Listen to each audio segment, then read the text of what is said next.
பணம் இருந்தா மரியாதை ஏறதும், பணம் இல்லைன்னா மரியாதை குறையறதும் இங்க சகஜம் தான். ஏன்னா அந்த மரியாதை உங்களுக்கு கிடைச்சதா இருக்காது, உங்ககிட்ட இருக்கிற பணத்துக்கு கிடைச்சதா இருக்கும். ஆனா அது தெரியாம நம்மள நிறைய பேர் பணம் இருந்தா மரியாதை தானா வரும்னு நம்பிட்டு இருப்போம். இததான் மேன் இன் தி கார் பாரடாக்ஸ்னு chapter 8 of psychology of money புக்ல மார்கன் சொல்றாரு.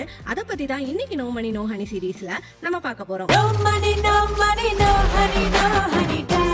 இந்த பாரடாக்ஸுக்கு பெரிய உதாரணம் நம்ம வீட்டுல உள்ள அம்மாக்கள். பொதுவா ஒரு ஃபங்க்ஷனுக்கு போகும்போது அவங்க நிறைய தங்க நகைகள் போட்டுக்கணும்னு நினைப்பாங்க.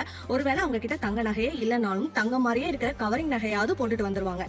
அதுக்கு உண்மையான காரணம் தங்க நகைகள் போட்டாதான் அவங்கள 4 பேர் மதிப்பாங்கன்னு அவங்க மனசுல அவங்க நினைச்சிட்டு இருக்கிறது தான். அண்ட் நிறைய பேர் அவங்க ட்ரெஸ்ஸுக்கே மேட்சா இல்லைனாலும் அவங்களுக்கு நகை போடுறது பிடிக்கலனாலும் அந்த நகையை போட்டுட்டு வருவாங்க. ஏன்னா அது ஒரு ஸ்டேட்டஸ் சிம்பிள்.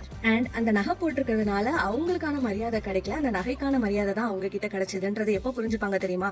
நகை போட்டு இருக்கும் போது வந்து பேசின நிறைய பேர்ல சில பேர் நகை போடாத போது அதே மாதிரி பேசியிருக்க மாட்டாங்க. இப்போ நீங்க கஷ்டப்பட்டு சம்பாதிச்ச காசை உங்களை கேர் பண்ணாதவங்களுக்காக செலவு பண்ண போறீங்களா, இல்ல உண்மையாவே உங்க வாழ்க்கையை வாழ்றதுக்காக செலவு பண்ண போறீங்களான்றத நீங்க தான் முடிவு பண்ணணும். அண்ட் இந்த மாதிரி மணி ரிலேட்டடான வீடியோஸ்க்கு நோ மணி நோ ஹனி சீரீஸை ஃபாலோ பண்ணிக்கோங்க. நம்ம சேனலை மறக்காம சப்ஸ்கிரைப் பண்ணுங்க. அண்ட் இந்த வீடியோ உங்களுக்கு பிடிச்சிருந்தா லைக் பண்ணுங்க, ஷேர் பண்ணுங்க. அண்ட் இதை பத்தி நீங்க என்ன நினைக்கிறீங்க?